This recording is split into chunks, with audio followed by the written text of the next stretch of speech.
It's Constant Gardener. Welcome to the OCGFAM show to you, my YouTube buddies. We've got Scott here. He's digging in his bag. Oh. Hey, Bob. Hey there. I'm going to throw you a curveball. You still giving out the Nectar Assassin stuff? People have been asking about the hoodies and such. Here and there, when I'm super impressed. So, you've gotten a little jaded over the years, I think. Well, it's not about how much you spend with us. It's not about anything more than who you are, what you do, and what you do for a community or a local group that makes you different than... So I think that's the hardest part, is just getting something where... Does that help? Does that make it better? That makes it nice, yeah. When you move it around, it's not great, but when you're... That's good. So this isn't good? No, that's... Okay.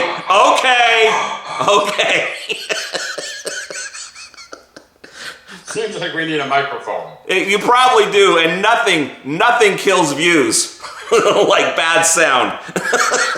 Yeah, throughout the whole thing. That's the problem. We've never had good sound, so no wonder we don't have a whole lot of views. Yeah, I think so. Maybe we should advertise our horrible sounding podcast, so then people can tune in and go, What? What do you say, hold on? And he speaks half Sasquatch, so that really doesn't help either. So, and maybe the guy could, afford a tripod or something. Something. All right. Okay, I got questions. K. Harrell, question. If you can't set up CO2 to be dispersed into your environment, could you supplement with carbon in the medium, up Aphrodite's?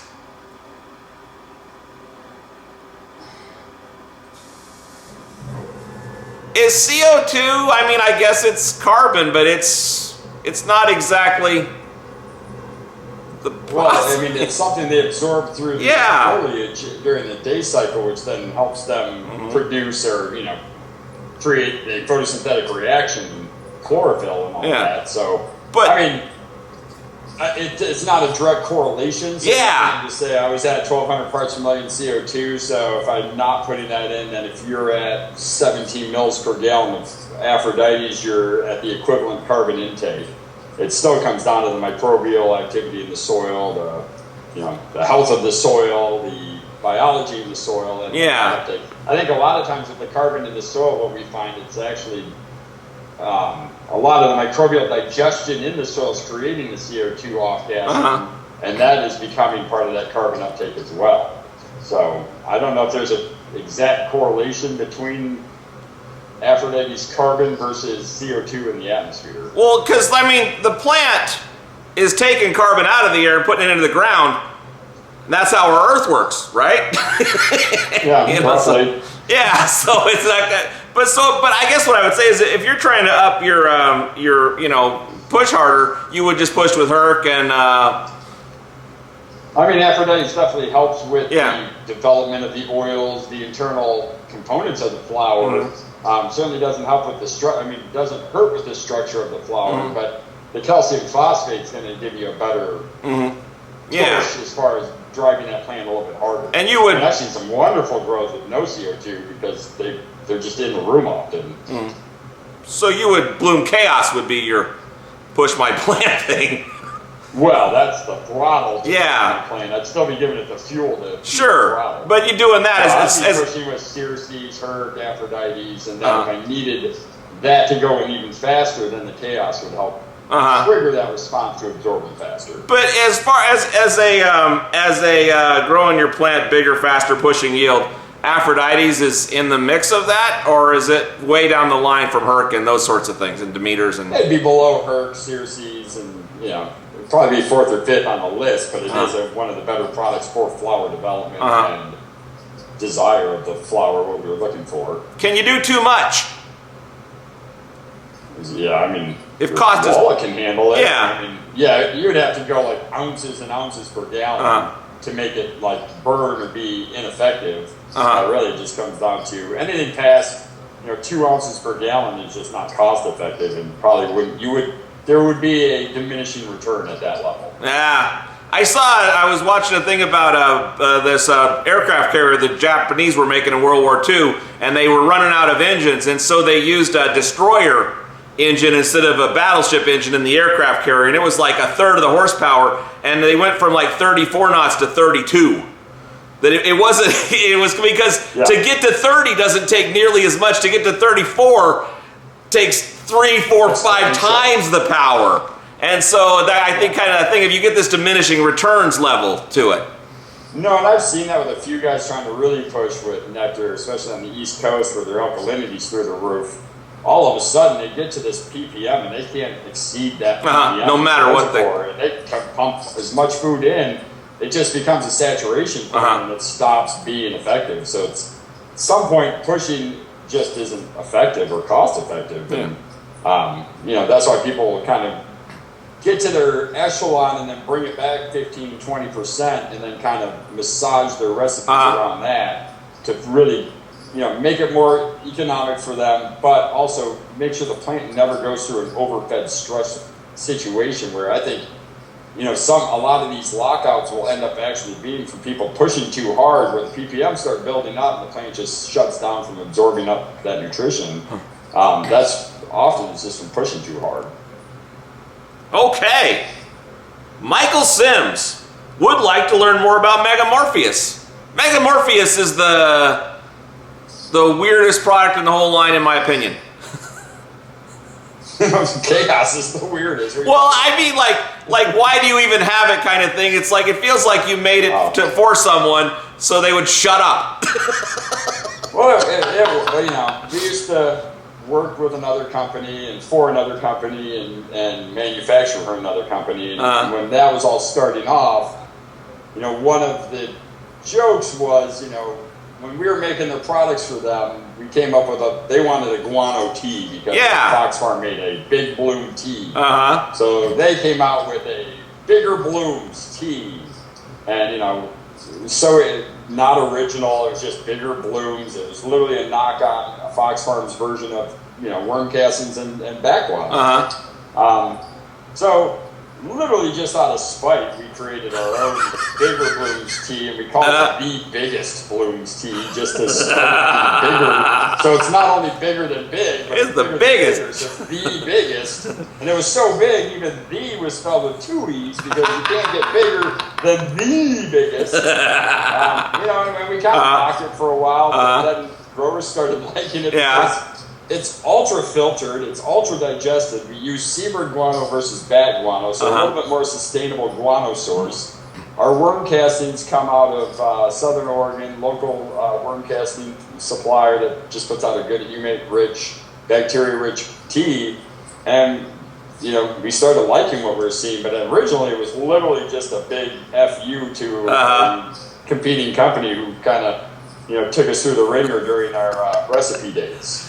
So originally it was just the biggest bloom. Now it's just a good guanine source of terpene enhancement. A lot of guys like it for flower development.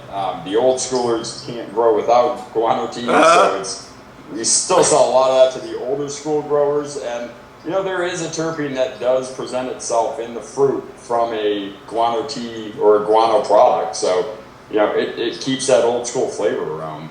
So I remember driving around in my Chevelle in 1984, and on KZEL they were selling metal halide lights and bat guano. That was the game, but that's not how you're doing bat guano within this circumstance, right? I mean, this isn't the big thing. It's you give it a little flavor, old school flavor kind of thing, and it does have some maybe other things, but it's not the main driver. I mean, the nice thing about guanos is, I mean, it's very soluble. It's a very available source of phosphorus. So it does make a good fruiting, flowering food source. We just found that, like, grand scheme, plant health, cell division, plant creation, that calcium and phosphorus and amino acids are where it's at. Yeah. We've learned that, you know, the phosphorus in guano is really more about enhancing the fruit once the fruit's being built and developing, but not the best for actual flower development. But you know, prove me. I'm sure I'm wrong on that one. I just have never been a guano guy. I've seen what guano is about. I know what the industry looks like. It's just nothing we were really getting into. So when we decided to actually make a guano tea, we decided it was only to be with bat guano, seabird guano, never bat, and in sources that are sustainable in a sense where we're not robbing houses of seabirds. Seabirds will poop right on your head and mouth. They're crap. They're like rats in the air. Yeah. So to disturb a seabird colony is far less damaging than disturbing a bat colony. They'll go poop on another rock for 20 minutes till you're gone. Yeah, exactly. Yeah, seabird will just hover over you and attack you with other seabirds and then go after your dog. So it's just a different form of big blooms. It's a little bit more concentrated than Fox Farms' version. When Fox Farms started, I know their NPK was a lot higher, and over the years, you know, the price stayed the same, but the NPK got less and less, and I think people caught on to that, and they're like, hey, can you make it stronger like Big Bloom used to be? And, you know, that was a great product in the day. I mean, I've used Big Bloom a million times over the years, but it got to the point where you're using a quarter cup per gallon for flour, and it seems a little excessive. So we just came out with a little stronger version and filtered it. I think the guys that love it the most are the hydroponic guys because it's so filtered, it just goes right through. Okay. You know, there's no sand, there's no grit. It goes through pumps, it goes through drip lines. So it's a good additive for a hydro system. Okay. All right. American Explorers. I was looking into helping my boss grow better sugarcane by using nectar. I have been using it for years indoors and outdoors. I suggested it to him, but this video helped me because, and I'm not sure which video this was on, but it must have been about that.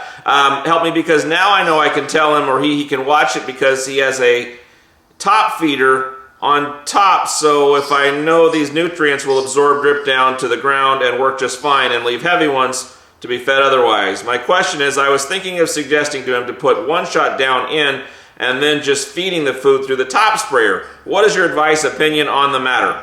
Grow sugarcane. I mean, sugarcane is a pretty hardy plant and can source a lot of nutrition just through barren and crappy soil as well. Yeah. It's amazing. We should be growing that instead of corn for ethanol, personally. That's my opinion. But,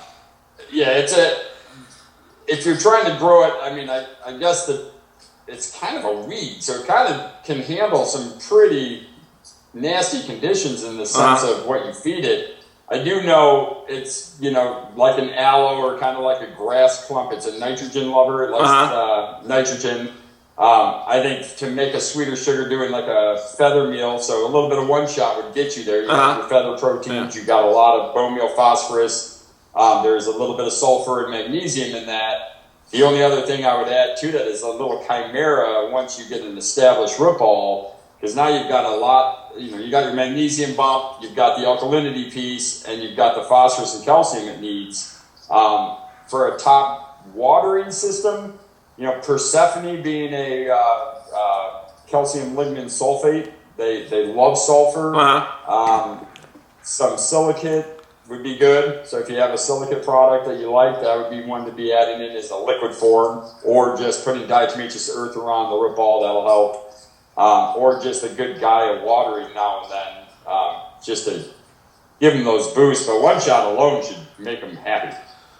So you're going to enhance their flavor by making them happier through that kind of scenario, maybe. But you're looking, the plant's going to grow no matter what, so you're looking to flavor it some way to give it some complexity, some... And to give it volume, because sugar cane comes in rods like that, so if it's a bunch of tiny ones, it makes processing a nightmare and harder. It's not an easy harvesting either, so I think a lot of people like to get their blades thicker and denser, and that would be... Girthy. I mean, I would be promoting the Gaia Liquid Herc even, just to make them thicker, but that's just going to be pumping them with water. I think really your irrigation is going to be one of your better tricks to make them bigger, is offer them water. A lot of places where sugarcane grows, it's not heavily irrigated, so they're finding moisture out of like dry farming. Okay, good answer. But yeah, his suggestion, putting one shot down and then feeding some Gaia, maybe some herb. Persephone would definitely be a wonderful additive for that. Those would be my go-to for sugar cane. Okay. T-Money G, do you use Hercules on your tea days? No, tea days are microbe days. Microbe days are life days and no food days. Simple answer. Yeah. I get that a lot too. People are like, so, and I'm going to add a question to this question. Do I pH my tea days? And it's my biggest answer to that, or my question back is, what's your pH in your tea after you mix it? Is the thing to watch out for is you don't want to adjust your tea after you add the living organisms. They do not like to have big pH swings. So if you're at 5.5 in your water, you add all your teas and you add Olympus up to get you to 6.5, there's a lot of those spores and microbes are going to perish just in that huge shift of pH change. So what I usually tell people, if your water and your tea and you blend them together starts anywhere between 5, 7, and 7, you're not feeding the plant, you're adding microbes to the soil, so there's no need to pH adjust that for absorption. You're really just trying to get the life in the root zone so they start eating and digesting the organic matter in the soil. Now, if all you did was teas, then your pH of that water and tea are going to be more important because it's the constant input. But if it's 1 out of every 7 waterings is a 7.0 microbial tea, that's not going to affect the pH of the soil. So I don't worry about the pH going in as much. Okay. And if you feel like you need to feed on your tea day, maybe you don't need your tea day, you need a flush day or a something or other. And that's it. It's if you're at you're on a tea day and you're at 250 parts per million in your slurry and your pH is fine, it's like, you don't need a tea day because if you add more microbes, they're going to take that 250 and drop it down below 200, and then you're going to see starving plants. So a lot of times people, they follow the feed, flush cycle so, religiously in a sense that they forget that, hey, if you're just feed, that's fine too, as long as your parts per million are warranting the need for the feed. But if your feeds are, between 5 and 700, then you need to do a flush day or a microbial day to kind of knock those ppms back down into the realm. So if I'm putting Microbe Life, Photo Plus and some SLF 100 in with my mix every single day, why am I even doing a tea day? Diversity. So, I guess if you're using those same microbes on your tea day, but I try to encourage people to do something different. Microbe here, then don't add that again, but use Photo Plus over here. You use a compost tea root here. Maybe sea green or sea green over here. Just the diversity piece is what I'm looking for. So that's more the if you're not doing any microbes throughout your thing, the tea day is important for microbes. But if you are doing microbes all the time, it's about a diversity issue of getting different stuff in there to make the thing more vibrant and diverse, I guess.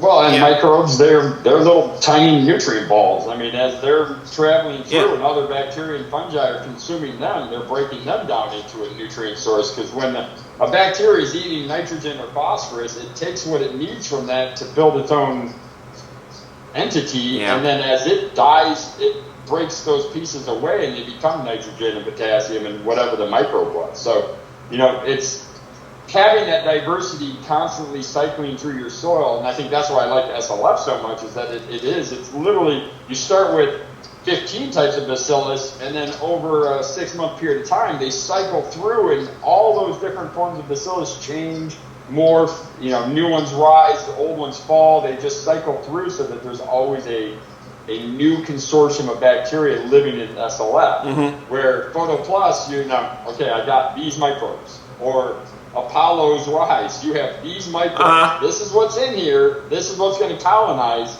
and nothing new is going to come from this azos plant. So we know that that's azos, but SLF is literally, you cannot label the amount of bacillus strains that are in there because there would be a chart like that and then you'd have to guarantee it. And you can't guarantee today and Thursday that the bacteria is going to be the same every single day because they're cycling internally. Why am I not just using SLF 100? These other things add stuff in that work with it. Is that... Well, because it's just the bacillus. It's a bacteria that's strong in there, and it's really nice to have your azose nitrogen fixing, your phosphorus fixing, and mycorrhiza fungi. It's diversity. There's a bacteria out there that wants to eat that one bacillus in there. Yeah. And so if they meet each other, then the war is on. This one gets pooped out. It becomes a nutrient for the plant, and then this one lives and dies. It becomes a nutrient. So it's just compost diversity in the sense where all the bacteria in there, you want billions of kinds so that there's never an overpopulation of one. Okay. We're moving today. David Dobkins. Hey guys, been following for a while, and I have a question. What if you want the plant to stretch? What's the strategy? I think this comes back from, we were talking about not root feeding chaos, because when you foliar fed the chaos, you were getting the more less nodal spacing. You get a big thick plant. What if you want the thing to stretch, and why would you want the thing to stretch? Gardening style. Some people like to call their plants going into flower, and a lot of times they want that bump before they get in because they know their genetics are going to sit down at a certain point in flower and just produce. So sometimes they don't want internodal spacing this close because then their flowers end up overdeveloping this way, and then they start cactusing. Getting weird looks. So, if I have to stretch a plant, there's all sorts of tricks, but like raise your lights, watering chaos with Pegasus and Medusa, add more nitrogen into the root zone. Stay away from foliar feeding because that's instantly giving it the nutrition. Where if you feed it into the root zone, it gives it the energy to actually shoot up more and faster. So, up your nitrogen and water in chaos. And if you really are struggling, then raise your lights up a little bit and they'll chase the lights up. So, I guess structuring your plant is a pretty advanced concept when you get more experience with this, of like what shape you want it, how tall you want it, how wide you want it, those sorts of things. How does someone get their head wrapped around that? Yeah, well, I don't know. That's a bad question because it's a loaded one. The first time I saw somebody remove 95% of their foliage at day 21 in flowering, I was like, what? Why? And then you see their yield, and you're like, oh, okay. I get it. It makes sense now, but I can't take myself to that level of going, every branch has one leaf now. And you're like, I can't. From everything I've learned about botany, I've understood that these are the light factories. They store up the energy and they give it to the plant, they make fruit. Why are we ripping everything off during the flowering cycle? And it literally is a stress response. The plant responds to it. They make it happen. But yeah, for the shaping, that whole, it's interesting. There's a lot of groups out there that are focused on certain types of scrogging, or trellising, or pruning. Yeah. And it really comes down to your space, your environment, your ceiling height, your lighting, your tent, you have to kind of conform your plants into the space that you're growing them in, or else they're not going to be successful. So a lot of guys try to grow them short at the beginning because they have normal 8-foot ceilings in their closets. You get a 6-foot plant in an 8-foot closet. Where's the light fit? So it comes down to your garden style that makes it very important on how you train your plants. On some level, is this kind of the hobby part of the? I guess we had a question from Roast Beef that's not on here. He was like, when we were the other last episode was about using straight chemicals to test plant response to see what it was missing, and he's like, Jesus Christ, guys, this is so goddamn complicated. And it's like, it doesn't have to be complicated. You can put some one shot in the ground, put a plant in it, you're going to be fine. Is doing all this stuff a lot of that of like trying to optimize that last little bit, but not for the plant, but just for some good fun to challenge yourself? This is a hobby, and most people that are watching this show, I don't think there's a whole lot of 200,000 square foot facilities sitting around the boardroom right now watching you and I talk shit about nothing. So, this is for the hobby guys, and you don't need for Frank and I to come in with 28 bottles of elements to start every single leaf to tell you the plant response, but when one of our customers is having issues and they want to blame our soil or this or that or that, then we'd like to come up and go, not exactly what it needs, because we do the thinking, and then we can help you understand what the plant is doing. And if you don't want that, then just keep struggling through those. I'm fine with it, because most people do fine with just one shot, the 4-pack, and water it in with no problem. I mean, I've got guys still giving praises on, we use we used a simple line with a little bit of one shot, and everything is just, I'm never changing my program. Yeah. You make this what you want to make it. You can have whatever you want from this, and then you can blame everybody but yourself for all your failures in life, and it's just not how this works. Sometimes you got to reflect it then and go, maybe I should train my plants so my 10-foot plants can fit in my 8-foot room. Boy, what a concept. It's hard. It's called, general geometry. This can't fit into this. So if you have this, go grow this. You see? Sorry. This whole time, these are all good points, but this whole time I've been thinking in my head about some guy opening the boardroom door and Scooter and Bozo got a new video. Throw up the screen. They're all sitting there. Yeah. Okay. It's trending. Okay. Beans to blazed. What's the best way to fatten up colas? I love your newts, guys. I'm trying to get word out about your newts, man. No bullshit, best in the biz. So that's very nice to say, thank you. But to the colas thing. I mean, that's a tough one. It's how, I mean, there's a million questions I'd have to ask to find out where we're at, what the feeding schedule is, what recipe are they following, how hard are you pushing perk and steer seeds, are you using one shot? I mean, there's a handful of variables that can help with this. And I think the number one variable is genetics. And, if you're running a cookie strain or a Gorilla Glue or a snack, your colas are going to be rock hard little gumballs. If you're running a, Hawaiian sativa or golden pineapple or blue dream, you're going to have colas because that's the genetic makeup of that plant. So I think a lot of it just boils down to knowing who the breeder is, having that conversation with the breeder or somebody close with that breeder to find out what the tendencies of these plants are. I've got one customer back in Vermont right now that is really interesting because he's super curious and he does a ton of research, and he's not afraid to call every manufacturer, every owner, everybody he can, just to get the real. He doesn't talk to salespeople because he was one, so he knows that most salesmen are just lip service and 2 cents of time. Yes, but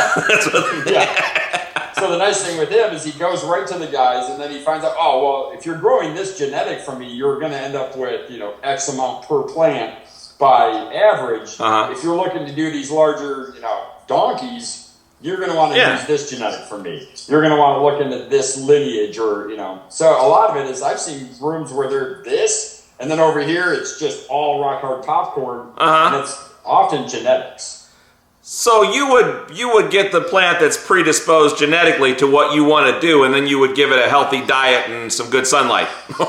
and try to push it with the recipe and monitor its pH and its ppms in the soil. Yeah. And, once you cater to what it does and you figure out what its feeding schedule is all about, that's when and then lighting. And I mean, the variables are so much more than nutrition, because I can give you a 3-part salt-based nutrient. Sure. And we can get giant colas. Yeah. We can get tiny colas. It doesn't matter what the nutrition is. It really comes down to your entire environment, from lighting to CO2 to, the genetics are very important. So, getting to know who you buy your genetics from, I think, is very important, because are you just buying seeds because somebody had a plant seed out and now they're a breeder, or are you buying seeds that have been well tested and tried and true and are actually showing, what the potential of that genetic is?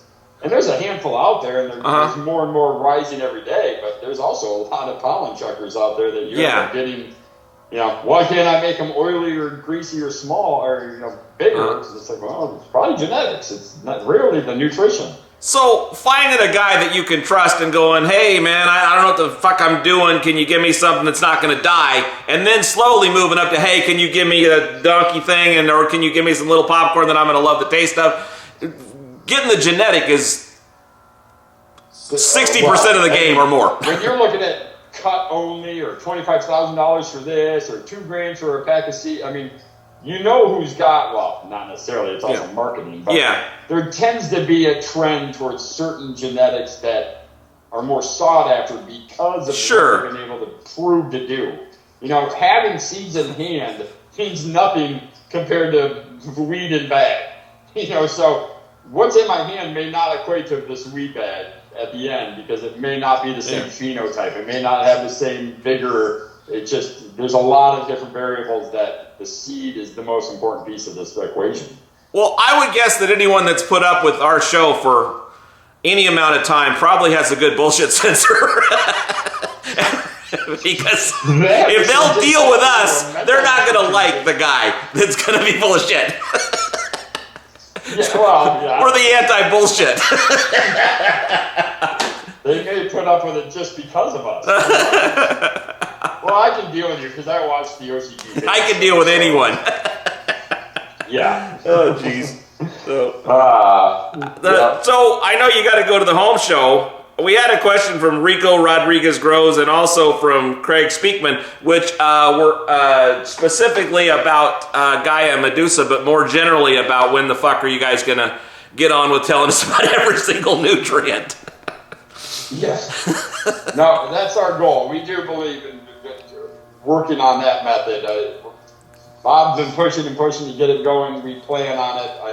We're hoping next week that's our goal, is to start with just Medusa and Gaia, kind of discuss what's going on with those. The main differences, I know there's a lot of ingredients that are very similar, discussing why they're a little bit different. Yes. And just kind of, showing them what the point is there. It escapes me. I had a question about Bloom Chaos and the other one that looks just like it on the label. Is it Poseidon? Poseidon. Yeah, they're like, these are the same thing. You guys are assholes. It's like, no, they're not. They're kind of the same thing, but they don't do the same thing. Yeah, no, and unfortunately, until we get that thing patented, it's just a nightmare with that reaction of calcium phosphate, and it's, we have so many people that know what it is. It's just we don't have $100 million to prove what it is. Yeah. And that's what's really depressing us. Well, not depressing us. It's just it's discerning and it's defeating when you know science is looking at going, whoa, and then they're like, it's the terror of knowing what the world is about. That's what horrifies me, is that you don't really prove science anymore. Yeah, you buy science. That's a fun word. Science isn't science. We should just call it sponsored by. Sponsored by. That's what this is. Our new science should be new and improved Joker products. Don't you think it'd be better if you walked into any business, any automotive center, any doctor, and you saw who sponsors them? It might help you decide whether or not you want to keep going forward with these said people. If I walk in, you're like, oh, yeah, okay, well, you're a Halliburton doctor. I guess we're out of this place. You know what I'm saying? I think that's where I'm sponsored by. Who funds you? It might as well just be customers. We did some great healing today. I just want to thank Halliburton. Good. And God bless them. Thanks to them, thanks for the... It was a team effort, but we did some great healing today. NASCAR is the only sport on the planet that admits that they're 100% a racing billboard show. Like, hey, want to watch 2 hours of racing? Because we're going to do that, and we're not ashamed to do so. I want everybody to have to wear a sponsorship on their lapel so we know who's being paid. And that way it makes everything make a lot more sense when you start understanding, oh, I see your angle. Get it. Literally, it's right here. I literally get it. 3 is your angle. As I'm trying to, I wish I could sponsor me. I buy this hoodie on his website for $90 to support him. So my sponsorships are none. It sucks. I'm imagining they got a big banner up there that says, welcome sickies. And below it says oxycodone. Exactly. Brought to you by Pfizer. Welcome sick fans.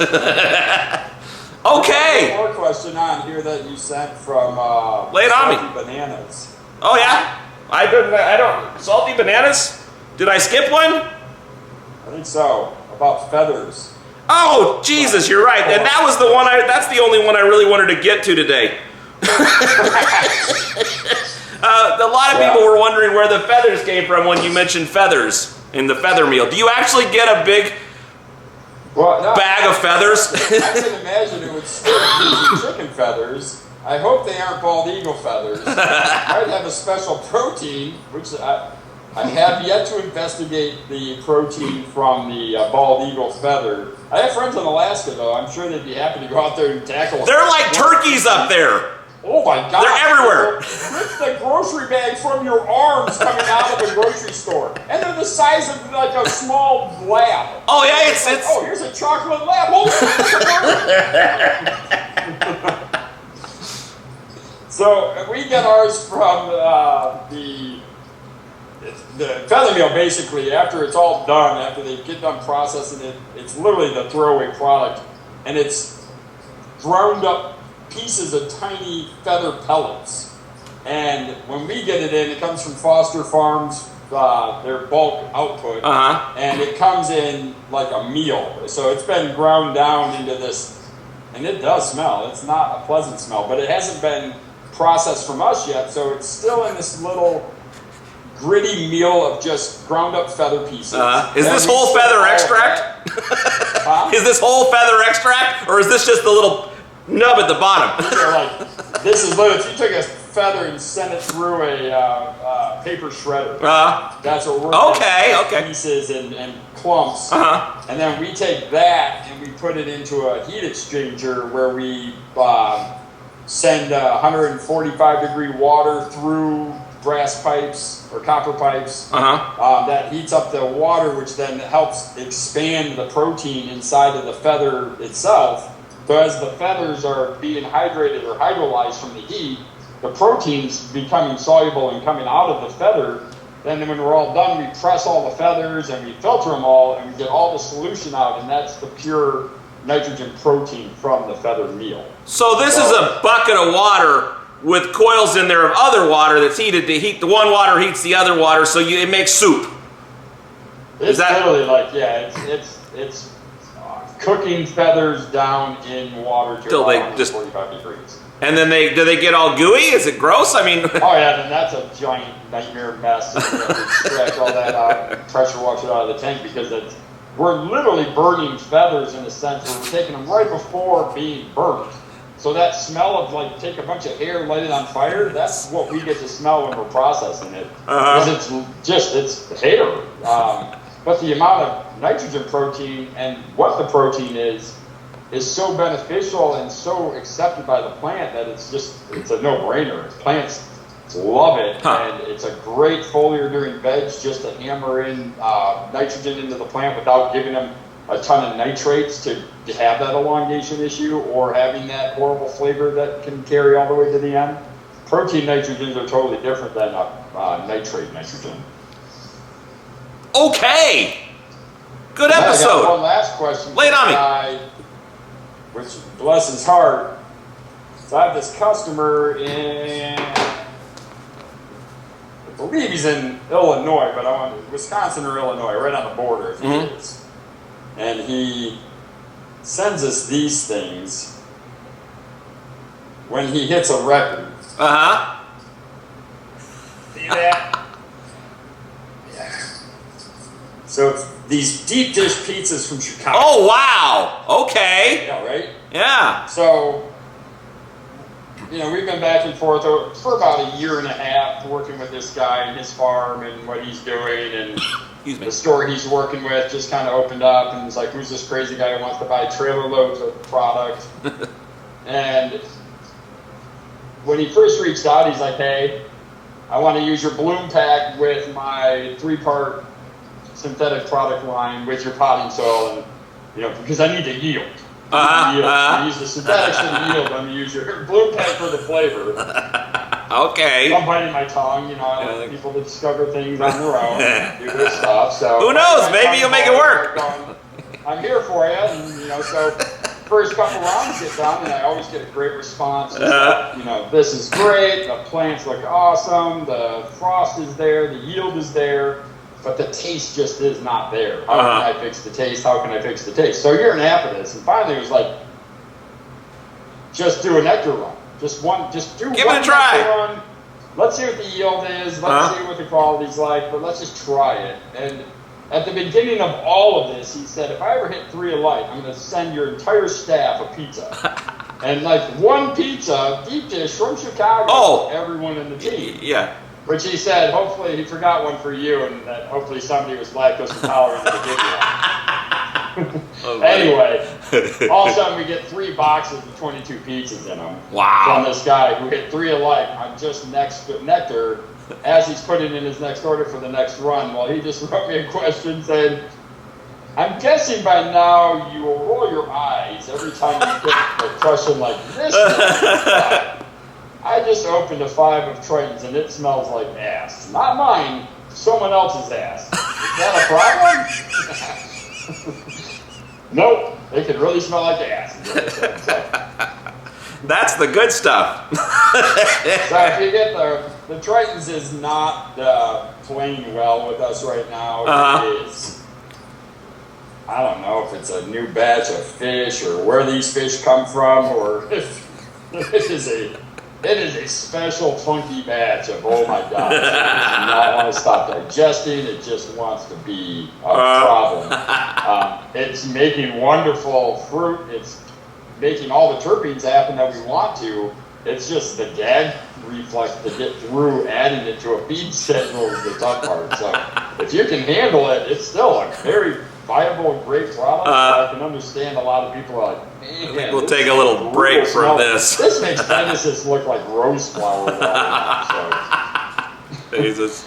Yeah, it's bad. But yeah, I just like that comment on that. That's hilarious. So yeah, that's all right. I got to get ready for this home show here in Lane County.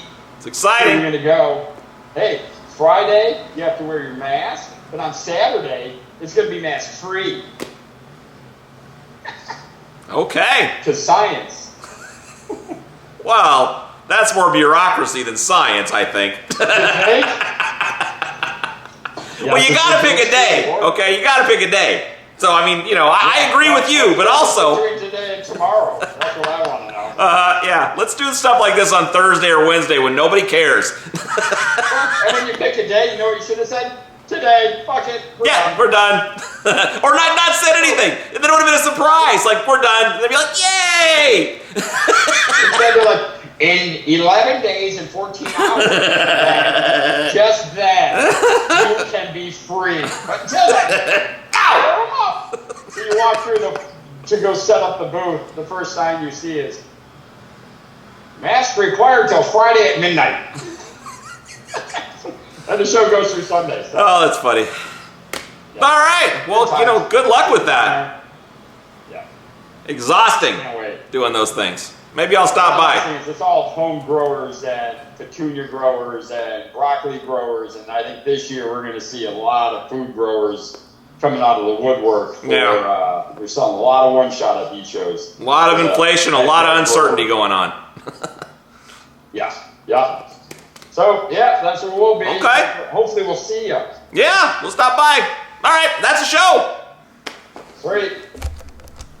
The OCGFAM show. It's pretty good. It happens every day. It's the OCGFAM show. See you tomorrow.